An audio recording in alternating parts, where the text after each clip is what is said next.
Hello, my dear friends, and welcome back to my channel. It is your girl, Wildflower Tea, and boy, does the tea continue in the saga between the Chrisleys and Without a Crystal Ball, aka Katie Joy. If you are not fully up to speed in this situation, I do have a couple of videos breaking down the meat and potatoes, and they will be linked in the description below. But since my last video, apparently Katie Joy has now withdrew her motion to dismiss, stating the reason for this is because she is going to be personally filing her own counter defamation lawsuit. In the latest Chrisley Confession podcast, Todd spills all the tea and says that this is not necessarily the truth. Where we sit, we encourage her to continue to keep running because it makes our task easier.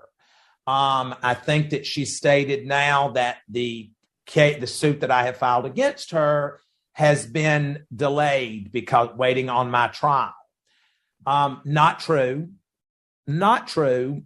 She received a notice today from the courts that either she will comply or she will dismiss her motion. So that came out today. So she will be in this hearing on Wednesday, or she will withdraw her motion. One of the two. We don't care. We look forward to the hearing. I, for one, find it highly questionable that she just forgot to mention the fact that she received a notice from the court telling her she was going to have to comply to discovery or withdraw her motion to dismiss. I also can't help but to question why she's fighting it so hard. If she has nothing to hide, then why make such a big deal about it? Now, this is just my conspiracy, allegedly, but if you guys remember a week or two back, she did this whole emotional live talking about her and Lindsay's friendship. She made it out like the whole reason she does not want to give this information over is to protect Lindsay. But my friends, that just does not add up to me because Lindsay has been very public in speaking out against the things that Katie Joy has been doing recently and making it very clear that she wants Katie to stay away from her and her family. Lindsay doesn't seem to be the least concerned about any information Katie Joy may have on her. So why on earth would Katie be so concerned about it when it's Lindsay's story to begin with? I don't know about y'all, but it's starting to sound like a pretty lousy excuse on Katie's end. And it definitely leads me to believe that there is more to this story than what Katie wants us all to know. We have also somehow circled back around to Katie's son being the topic of conversation, which makes me extremely uncomfortable. The way Katie and others so freely and comfortably talk about her son in detail really just makes me feel blah. Especially when his medical conditions are the things being exploited and weaponized. But at the same time, the Chrisleys have every right to respond to the false allegations Katie Joy has recently been putting out against them, basically alluding to the fact that the Chrisleys allegedly attacked her son. We're going to listen to the clip where this conversation takes place along with the Chrisleys' response to Katie's allegations against them. That way you guys can gather your own thoughts and opinions. That's different than laughing with you.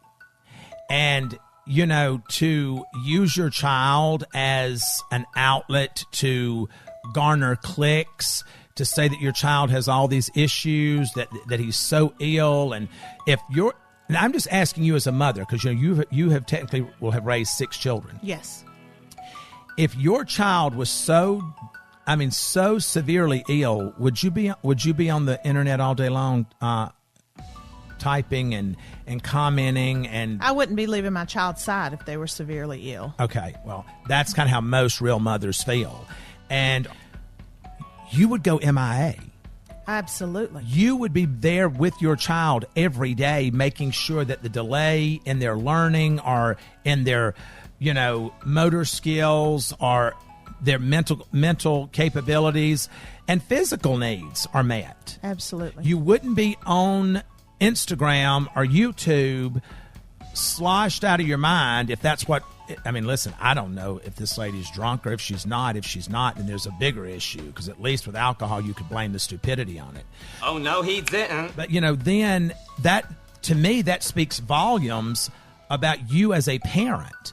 But yet you're going to come on here and critique everyone else in the world about their parenting and about what's going on in their life and about their personal situations. You're going to critique all of that when you're living in a house of cards.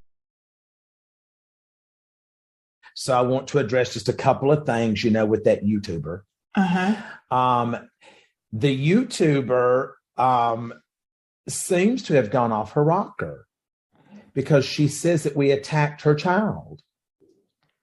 I haven't said anything about anybody's child. No, I merely asked you a question. If your child was that ill, would you be doing your job? Would you be online being a blogger or whatever?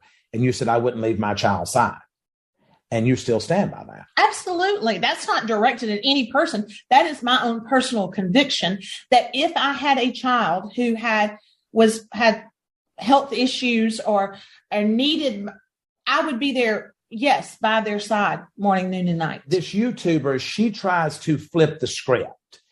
When she starts getting caught up and tangled up in her lies, she starts trying to use her child as a diversion tactic.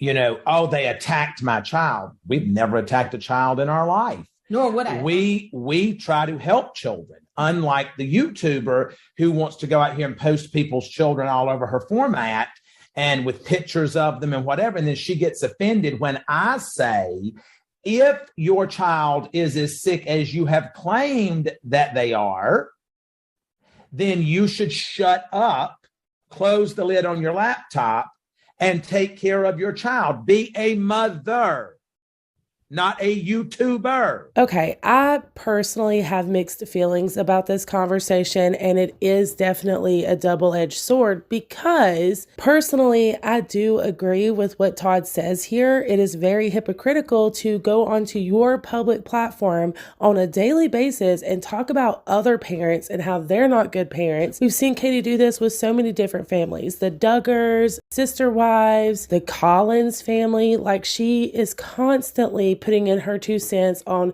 what kind of parents these people should be and how they're not doing a good job. But yet when the criticism gets bounced back to her and her parenting, it is the end of the world. That's extremely hypocritical. And if you're going to be on your platform every day talking about other parents, you better be susceptible for that same criticism in return, because people do not take lightly to things like that. I personally feel like it is touchy waters to be out here on your public platform criticizing other parents, especially when none of us are perfect parents to begin with. And if you genuinely feel like a child is being neglected or put in harm's way and you see that happening on a public platform, the last thing that should be on your mind is, hey, I'm going to make content out of this. That seems very opportunistic to me. There is a difference in expressing your opinion on something and criticizing something. In criticism, you're analyzing the virtues and faults of a thing or a specific person. And a lot of times it is very constructive and based off of factual information. When you're expressing your opinion on something, that is merely stating without any basis what you think or feel about something. It's not a factual statement. It's just how you feel. And where Katie goes wrong a lot of times is she mixes these two. She wants to put criticism and opinion together,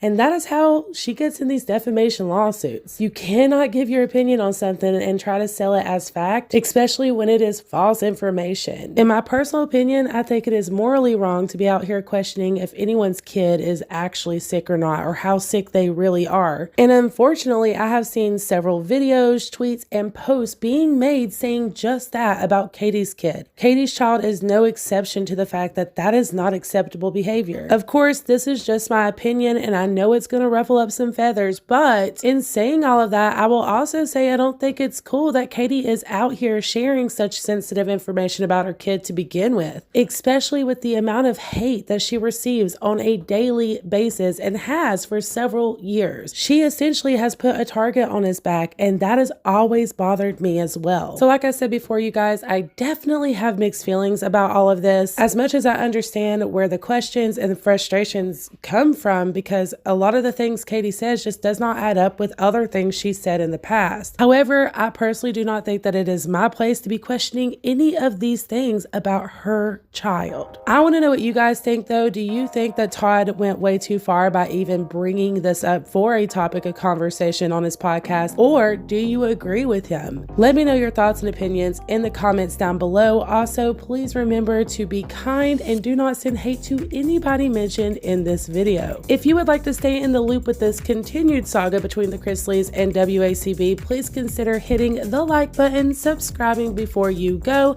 and tapping the bell for post notifications. That way you're notified every single time I upload. I appreciate each and every single one of you to the moon and stars, and until the next one, mwah.